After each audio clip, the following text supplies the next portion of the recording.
assim, você bate escanteio, sobe para cabecear, fazer o quê? É a vida. A gente só tem que ficar atento, alguém tem que... Uma série muito legal de mensagens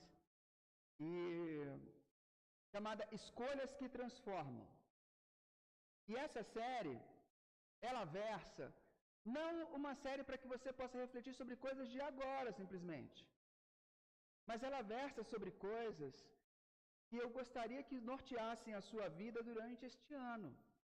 Que você pudesse lidar com isso e levar isso para o ano. Tá bom?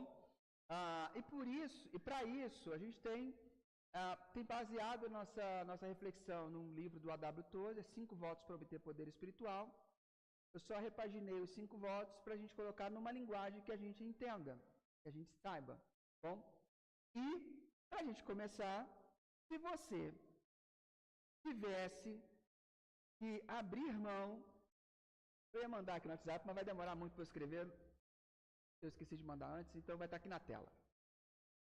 Se você tivesse que abrir mão de algo que mais valoriza, o que seria mais difícil para abandonar? Se você tivesse que abrir mão de algo que mais valoriza, o que seria mais difícil de abandonar?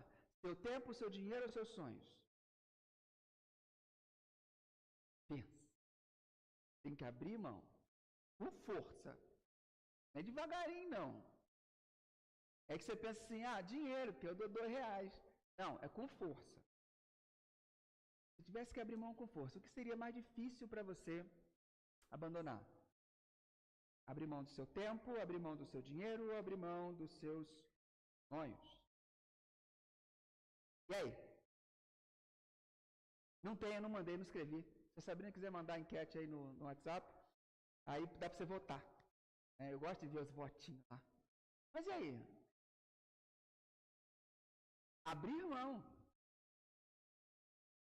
Não, você vai abrir mão de tempo. Abrir mão de tempo. O que é mais valioso para você hoje? O seu dinheiro, o seu tempo ou os sonhos? Deixar de conquistar, abrir mão da casa. Por causa de alguma coisa, eu vou abrir mão dos sonhos da casa. Entendeu? É algo nesse sentido. O que você acha que é mais difícil? Ali eles estão com a porta fechada lá, irmão. Como é que é para você? Alguém gostaria de compartilhar rapidamente, só para a gente sentir o clima? Você gostaria de compartilhar ou é muito tenso? Não é obrigado, não. Mas pensa, alguma coisa que doa. O que dói mais? Tempo, dinheiro ou sonhos? Tá? No momento seu seria sonhos. Vida, tempo.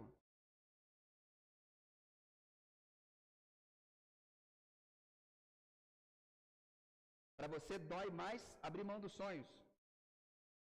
O que dói mais? O que seria mais... Tempo. Ok. Mais alguém? Laerte.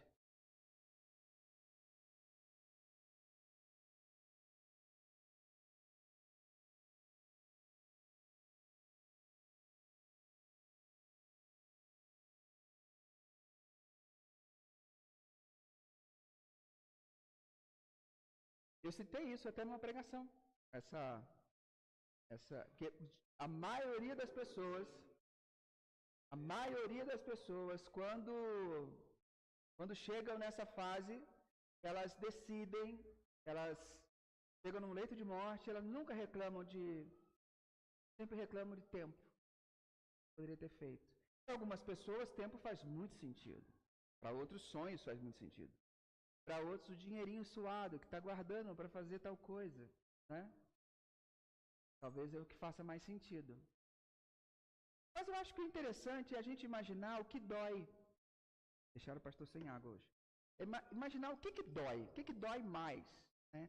Abrir mão é sempre bem complicado. Nunca é tão simples. E hoje eu quero falar sobre a segunda decisão que transforma a sua vida. Viva em humildade.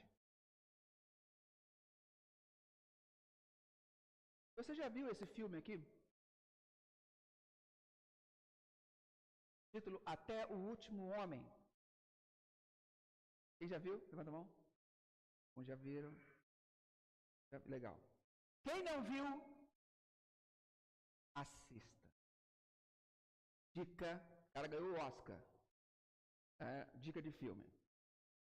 Durante a Segunda Guerra Mundial, em 1945, Desmond Dawson serviu como médico de combate do exército dos Estados Unidos na Batalha de Okinawa, no Japão.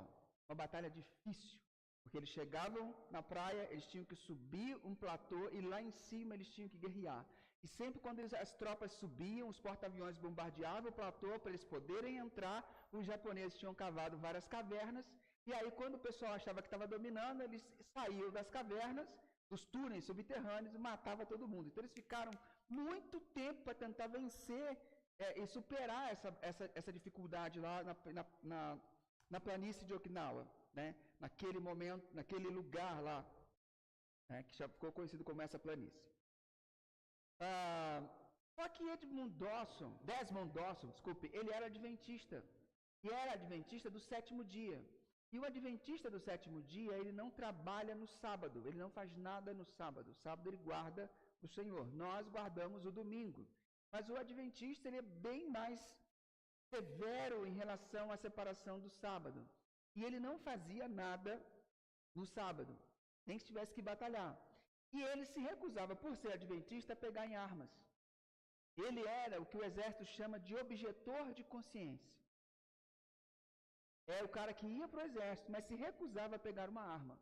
Ele era objetor de consciência. E ele passou grandes dificuldades, pessoas não concordavam com a postura dele, até que um dia o pelotão dele subiu a planície de Okinawa. E eles foram varridos pelos japoneses. E até o ponto que os caras, eles mandaram, bombardeia porque está tudo infestado. Mas vocês estão aí, não interessa, bombardeou todo mundo. Soldados japoneses, soldados americanos, foi um caos. Mas Desmond sobreviveu. E ele procurava sempre saber qual é o meu propósito. E naquele momento ele entendeu que o propósito dele era salvar as pessoas. E ele começou a carregar os soldados feridos até o penhasco e descer por uma corda. E ele ia e descia, No testemunho dele, ele fala assim: eu só pedia para que Deus me ajudasse a salvar mais um. Mais um, Senhor. Mais um. Ele dedicou a vida dele ali, correu perigo e ele resgatou 75 soldados feridos no único dia. Ele foi mandando para baixo. O pessoal não estava entendendo o que estava acontecendo. Ele resgatou quase o pelotão dele inteiro. Ele mandou para baixo. E aí o pessoal... Bom, aí você assiste o filme que é maravilhoso. E ele fez isso sob intenso fogo. Ele abriu mão da sua segurança. Abriu mão do seu conforto. Ele podia descer, não ficar lá em cima. Ele abriu mão disso tudo, confiando que Deus o protegeria enquanto servia as outras pessoas.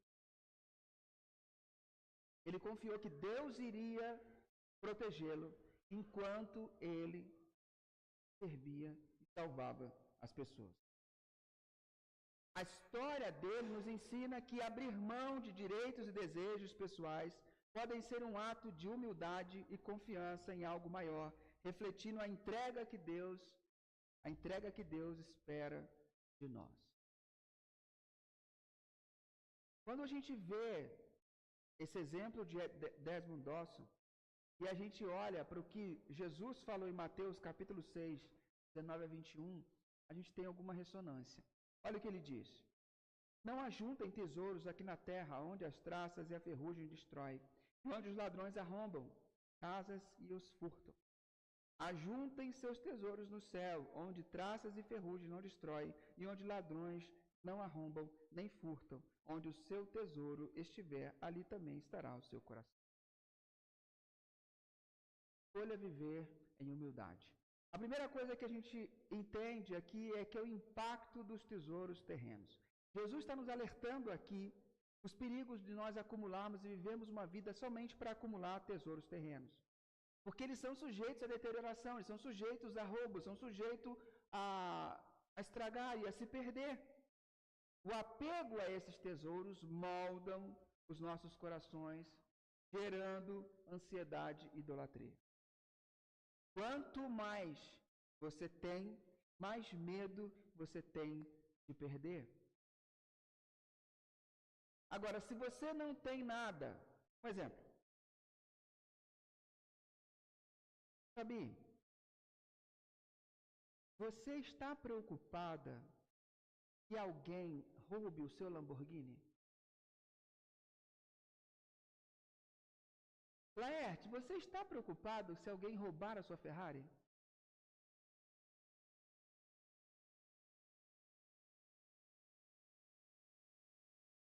Facine, você está preocupado se alguém roubar o seu jatinho particular? Você está preocupado? No momento você está preocupado? Por que a gente não fica preocupado? Porque a gente não tem. Agora, você está preocupado se alguém roubar o dinheiro da sua conta bancária, Fabi? Você fica preocupado. Às vezes você não põe o celular com o banco no mesmo celular que sai para a rua, tem o celular de casa, porque se acontecer alguma coisa eu estou seguro e tal. Por quê? Porque tudo que a gente acha que a gente tem gera preocupação. Agora, o que não é nosso não gera preocupação. Muda a nossa cabeça no dia em que a gente achar e a gente entender, tudo que eu tenho é dele, não é meu. A preocupação de perder não é mais minha. É disso que Jesus está falando. Quando você entende que você tem, que você é dono, que as coisas são suas, você ajunta tesouros na terra, e esses tesouros vão ocupar e vão alugar um apartamento dentro do teu coração, na tua cabeça, e você vai viver 80% da sua energia preocupado em não perdê-lo. Mas se você tiver certeza de que você não tem nada, você não tem por que ter preocupação. É disso que ele está falando. Então, o que poderiam ser esses tesouros terrenos? E aí, dois autores nos ajudam muito a entender isso. Tanto Tim Keller, no livro Deuses Falsos, como o Dallas Willard, na Conspiração Divina. O Tim Keller diz assim, ó, esse Deus falso que Jesus está dizendo é chamado de ídolo. E um ídolo é qualquer coisa mais importante para você do que Deus. Qualquer coisa que absorva o seu coração e a sua imaginação mais do que Deus. O Tim Keller trabalha tesouros no céu, tesouros na terra como ídolos. Agora pense aí, existe alguma coisa na sua vida,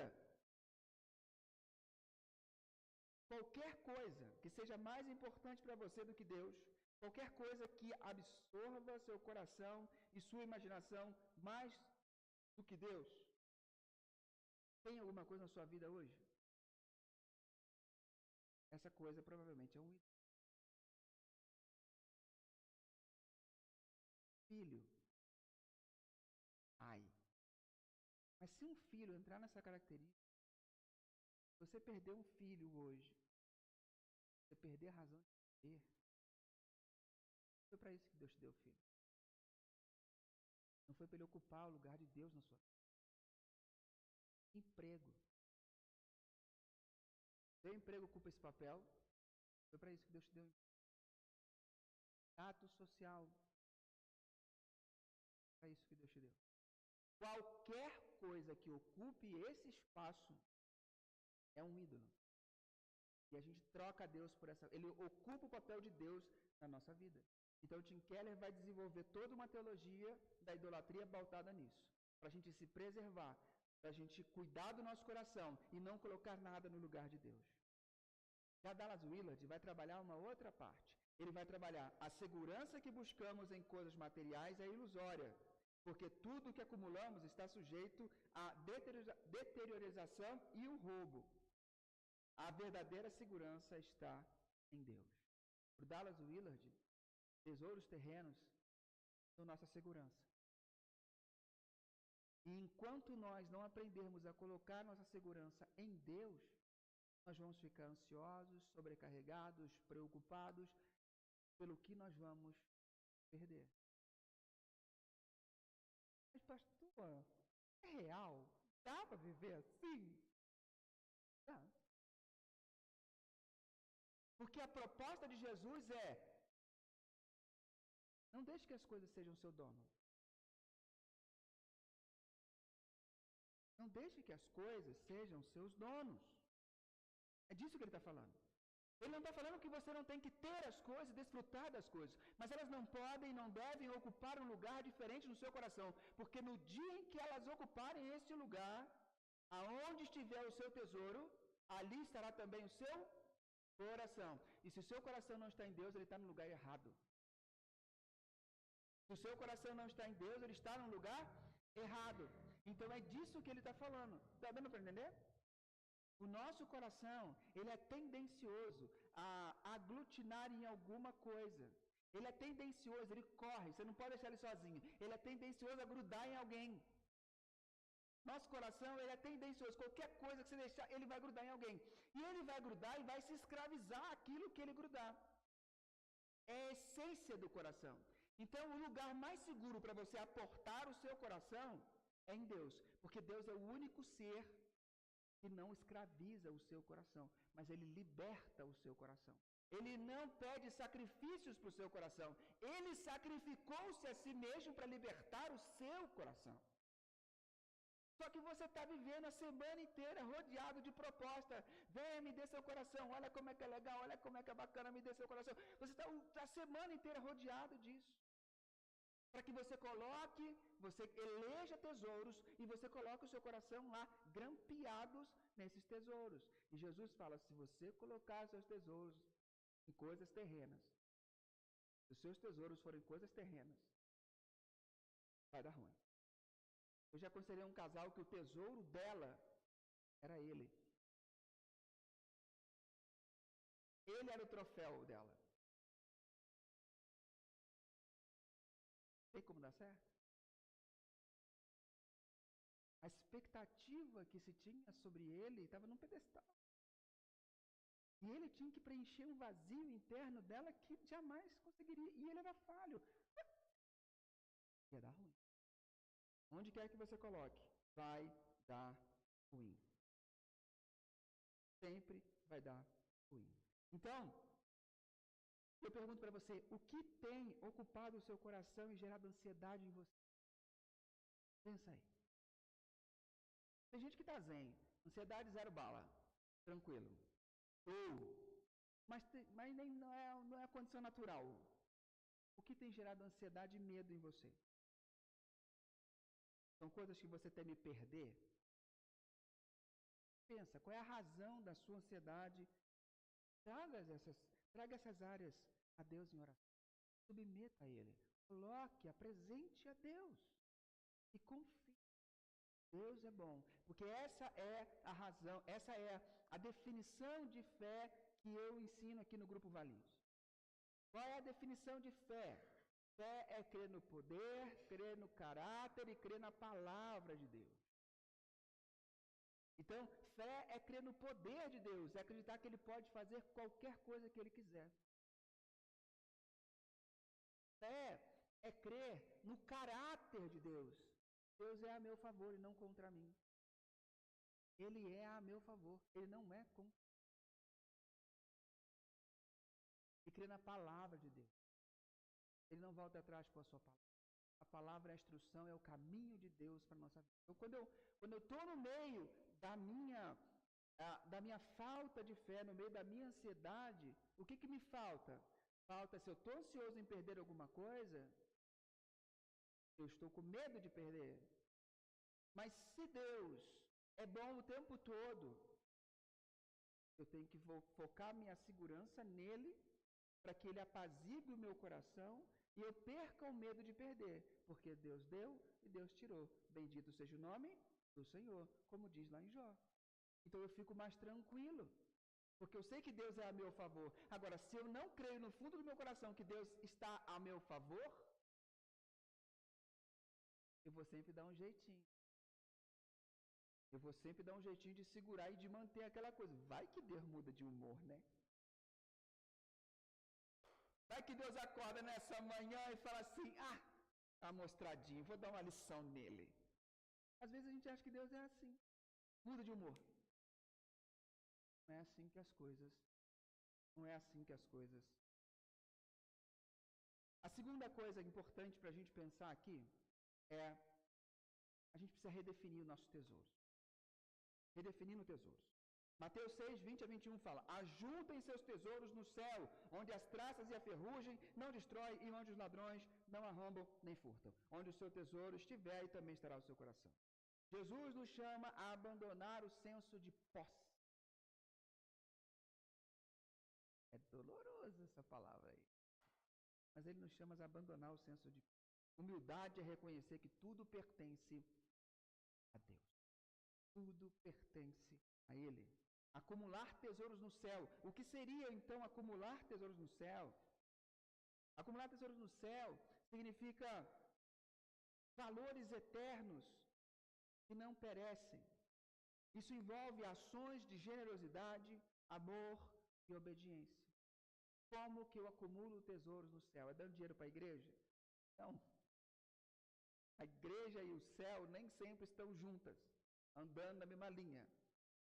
Entendeu?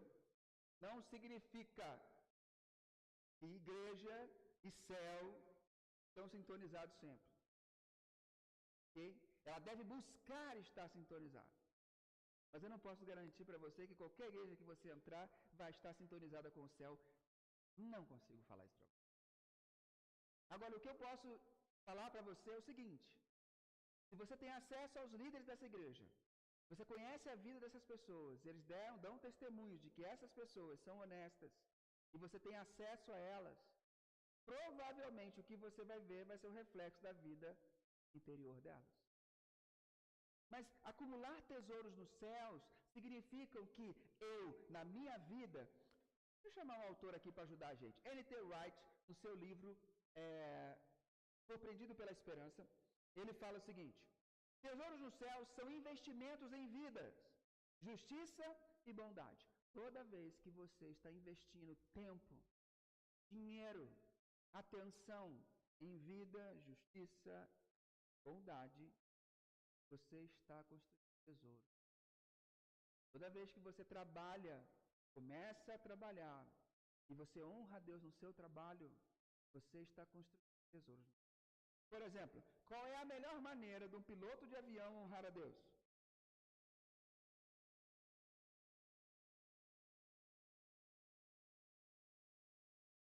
Pousar o avião. Né? A melhor maneira de um piloto de avião honrar a Deus é o quê? Pouse o avião. De tal maneira que ele possa ser utilizado depois, de preferência. Ele vai estar honrando a Deus. Como que você acorda de manhã e honra a Deus? No seu trabalho. Seja excelente. Seja excelente. Faça o melhor que você. Vá além. Ande mais uma milha. Viva os princípios de Jesus, mesmo sem precisar falar deles, se não for o caso. Mas viva intensamente. Honre Jesus. Pergunte: o que Jesus faria no meu lugar? E se você não sabe, leia a Escritura, veja Jesus. E aí você vai começar a ter similaridade entre o que Jesus fazia e o que você fazia. Você faz. Copie Jesus. John Piper vai nos dizer que Deus é mais glorificado em nós quando estamos mais satisfeitos nele. Tem uma coisinha que é difícil em nós, é nos mantermos satisfeitos no que Deus nos dá. A Bíblia fala, contentáveis com o que tens.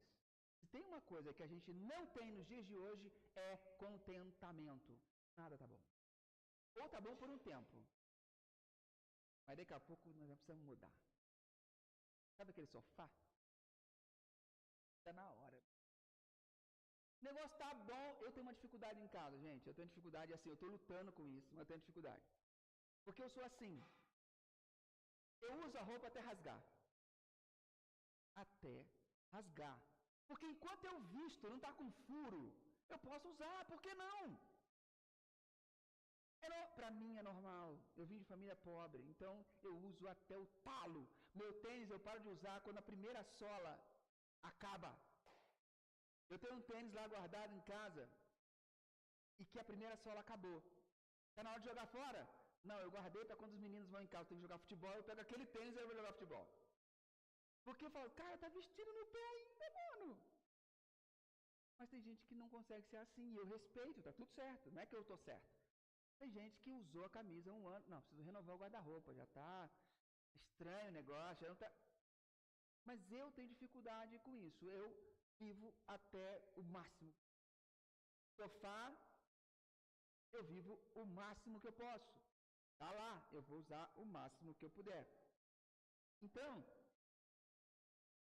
algumas pessoas têm certas dificuldades em entender como que vão glorificar a Deus com os seus recursos. Por exemplo, às vezes,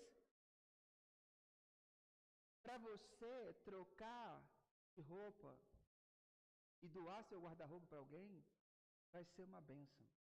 Porque você vai atingir várias pessoas que estão precisando e você tem condição para isso. Você oferta a Deus, você ganha bem, trabalha com honestidade, usa os seus recursos para financiar o reino e para manter sua família, está tudo certo. E quando você troca seu guarda-roupa, você abençoa as pessoas. Beleza. Qual é o erro? O erro é quando estou enrolado no cartão de crédito, cheque especial, a conta está aqui e eu quero trocar o guarda-roupa. Está honrando a Deus? Está honrando a Deus. Percebe como é subjetivo? Dentro dos princípios, eu vou honrar a Deus usando a minha blusa aqui até acabar.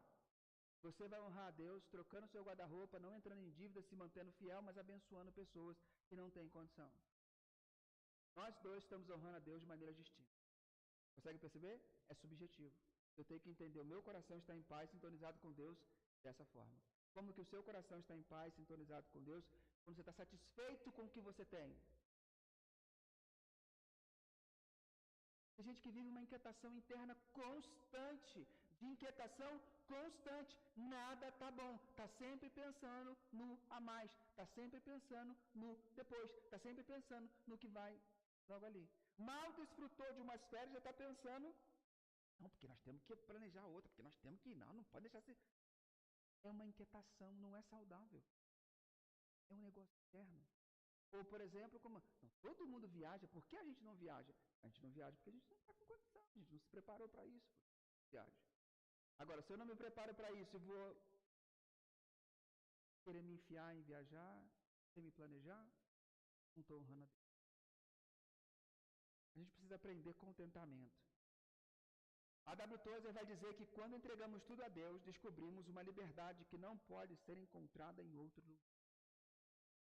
Quando entregamos tudo a Ele. E aí, eu pergunto, aonde você sente que está tentando manter o controle das coisas? Aonde você sente que você ainda não consegue tirar suas garrinhas? É ali, você que manda, seja nas finanças, nas relações ou no trabalho. Confie em Deus e permita que Ele dirija você. Terceiro, humildade e mordomia. A humildade não é apenas desapego. No Brasil, a gente tem uma confusão entre pessoas pobres e pessoas humildes. Então, quando a gente quer dizer que uma pessoa é pobre, a gente fala, não, mas aquela família é muito humilde. Não, aquela família é pobre. Porque ela pode ser pobre e ser extremamente orgulhosa. Pobreza não é sinônimo de humildade. Ok? Então, você pode ter pessoas ricas, humildes, pessoas pobres, nem um pouco humildes. Pode ter pessoas ricas, arrogantes e pessoas pobres, arrogantes e orgulhosas. Não tem a ver com condição financeira. Humildade é interna. Ok? É uma posição interna. Então, a humildade não é apenas o desapego, mas a humildade é generosidade. É a gente aprender a ser generoso. A humildade transforma os nossos relacionamentos e impacta o mundo, impacta as pessoas. A humildade faz isso com a gente. Viver como mordomo é reconhecer que tudo pertence a Deus e que a nossa missão é usar o que temos para refletir o caráter dele no mundo. Deus gosta de festa? Sim ou não? Qual foi o primeiro milagre de Jesus? Festa. Festejar faz parte da vida com Deus. Usar meus recursos para festejar fazem parte da vida com Deus. Não há problema nenhum nisso. Ser generoso com o que você tem. Viver como mordomo é isso. É reconhecer que tudo pertence a Deus e a nossa missão é refletir o caráter dele nas coisas. Você faz a aplicação disso para a sua vida. O Ed Stetzer vai dizer o seguinte: nossa cultura define valor pelo que possuímos, mas o reino define valor pela maneira como servimos e confiamos em Deus. Para Deus, valor conferido por Deus é a maneira como a gente serve Ele e como a gente serve a Deus e confiamos nele. Isso tem valor para Deus. Isso é importante. Então, reflita quais bens ou recursos você está segurando com força. Dedique esses recursos a Deus. Deixa Deus te ajudar e te mostrar como é que isso deve ser empregado ou gasto. Reconhecendo que Ele é o verdadeiro dono. Tem uma historinha que eu gosto de contar aqui que reflete muito isso. Porque às vezes a gente segura muitas coisas com força e a gente é impedido de viver algo melhor. A Bíblia fala que Deus dá os talentos conforme a capacidade. Naquela parábola dos talentos. Aquele que tinha um e não soube trabalhar bem o talento, Deus mandou tirar e colocar naquele que tinha mais. Porque aquele que tinha mais foi competente para multiplicar o talento, o dinheiro, para devolver para o seu patrão. Tem uma história de um pai e um garoto que estavam na praia. É uma história do Rob Bell, pastor. Ele estava na praia com seu filho. E aquela praia cheia de conchas bonitas, né? E o filho começou a catar um monte de conchas. E de repente ele estava com a mão cheia de conchas, feliz da vida de ir para casa. De repente eles olham para o mar assim. Sabe aquelas praias bem tranquilas, sem onda, bem tranquilinha, que criança adora? Ele estava olhando assim, de repente ele viu uma estrela do mar boiando perto. E o filho ficou encantado, regalou os olhões assim, falou assim: pai! Ele falou assim: vai lá, filho, pega para você, pode pegar. E ele foi, e aí ele voltava. Aí ele entrava na água e voltava. E o pai olhando, por quê? E o pai falou: vai, filho, pega, filho, vai lá, vai, pode pegar, é sua, pode pegar. Aí ele chegava perto da estrela do mar, e aí voltava correndo, e o filho, ele viu que o filho estava entrando em desespero. Ele chegou perto do filho: filho, por que você não pegou? É sua, está ali, é só pegar, dá um passo. Ele falou assim: eu não posso. Ele falou: por que, filho? Porque minhas mãos estão cheias de concha.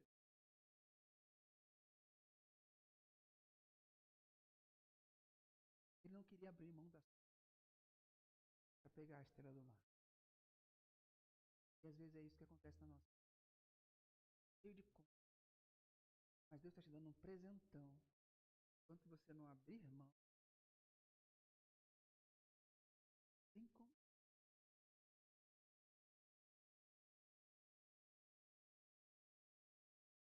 Escolha uma área na sua vida para praticar o desapego essa semana. Veja como Deus pode agir através disso. Desapego pode ser doar alguma coisa para alguém. Desapego pode ser você fazer um serviço secreto para alguém. Desapego pode ser você pegar o carro de um amigo e falar assim: presta o carro rapidinho, leva no lava-jato, manda lavar, daquela lavagem geral e devolve para ele lavado. Desapego pode ser pagar um almoço. Desapego pode ser você pedir um iFood e mandar entregar na casa de fulano. Fulano, não pede almoço não, que vai chegar um negócio para você aí hoje, hein? Você manda entregar uma refeição para ele. Várias formas. A gente está tão ocupado com um monte de concha na mão.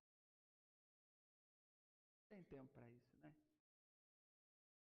Mas é isso que forma o nosso coração. É isso que alinha o nosso coração. E por último, quando eu entendo isso, eu entendo uma graça que me liberta. Jesus é de fato o verdadeiro tesouro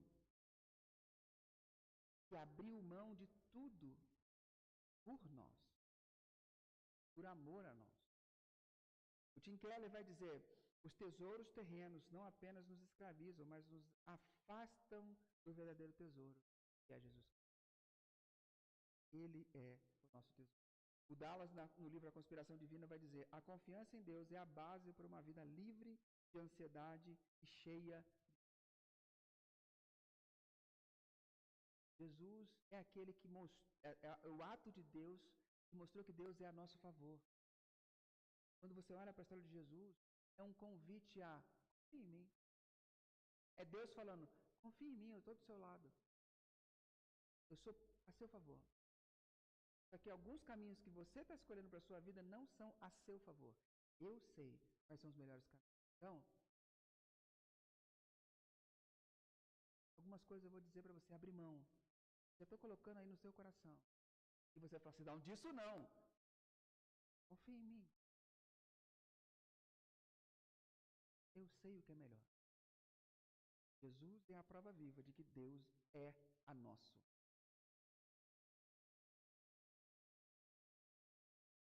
Em resposta a isso, eu só posso render a minha vida, entregar a Ele as minhas preocupações e bens, ter fé, confiar no poder, no caráter e na palavra de Deus. E oferecer a Ele tudo que eu tenho, tudo que eu sou.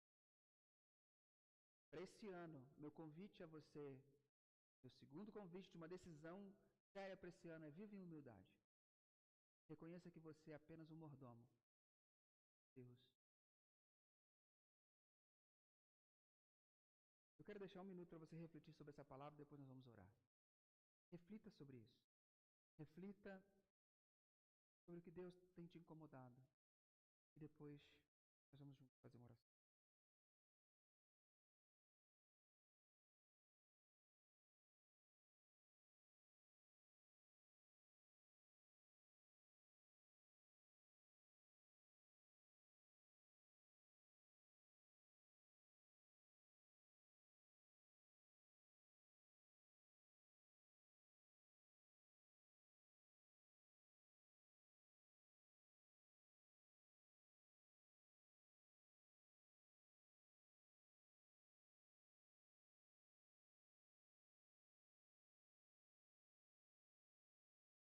A verdadeira humildade nos liberta para viver como somos fiéis, experimentando a provisão e a graça. Jesus, nos ajude. Ou para a gente essa manhã. Para a gente, inspira a gente a praticar o desapego, confiança em você, para que possamos experimentar o melhor da vida. Em nome de Jesus. Amém. Graças a Deus. Despeço do pessoal que está em casa. Deus abençoe. Até a próxima.